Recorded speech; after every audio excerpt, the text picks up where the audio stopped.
Hi, in the previous video we looked at how to set up Google credentials in N8N. Today in this video we will look at how to set up Telegram credentials in N8N. Actually I watched a lot of videos on YouTube and asked ChatGPT about this Telegram credential setup in local hosted version. But honestly I felt the process is too long. We have to do a lot of things to set Telegram credentials in local hosted version. So what I want to tell you is if you are working with Telegram nodes or WhatsApp nodes, I would recommend you to switch to cloud version. There N8N takes care about the backend and everything. So it is easier to set credentials in cloud hosted version. That's what I'm going to show you in today's video. And if you find any simple way to set Telegram credentials in local hosted version, please let me know in the comments below. I will look into that. Okay, to create account in N8N cloud version, just search for N8N and click on the first link and click on get started.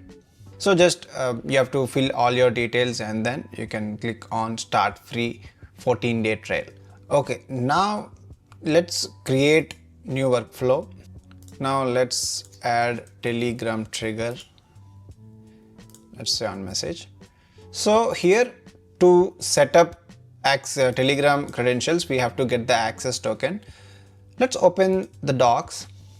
So you need Telegram account. If you don't have one, create a Telegram account.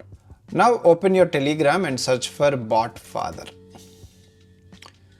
So here after searching the bot father, you have to enter /new bot.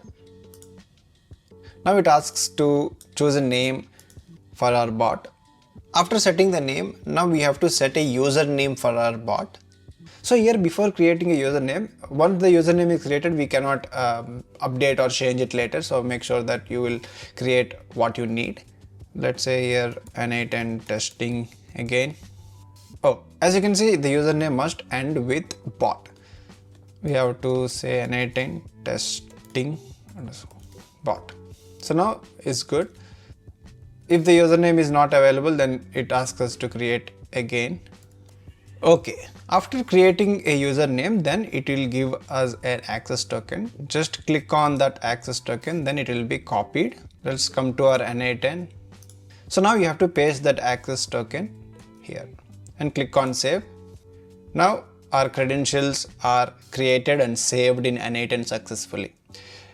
So to start using our Telegram, we need a chat ID. For that, we have to initiate the workflow. Let's execute this workflow. As you can see, it is waiting for trigger event.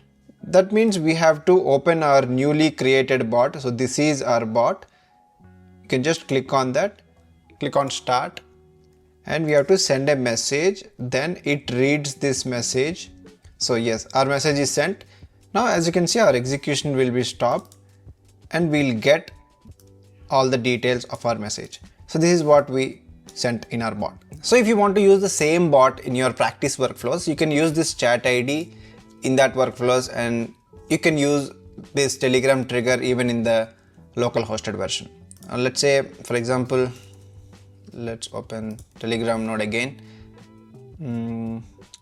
Let's say send a message. So as you can see here, it asks chat ID. So to perform any of these actions, chat ID will be the mandatory thing.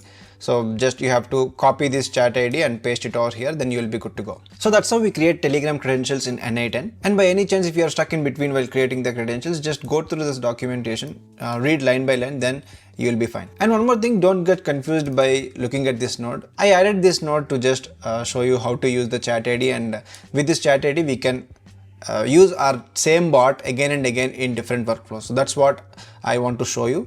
Anyway, in the upcoming videos, we'll do some automations and we'll use Telegram triggers, Telegram nodes. So you'll get more clarity when that video is out. In the next video, we'll look at how to create WhatsApp credentials. So if you don't want to miss that video, subscribe to our channel and share this video to your friends. I'll see you in the next one.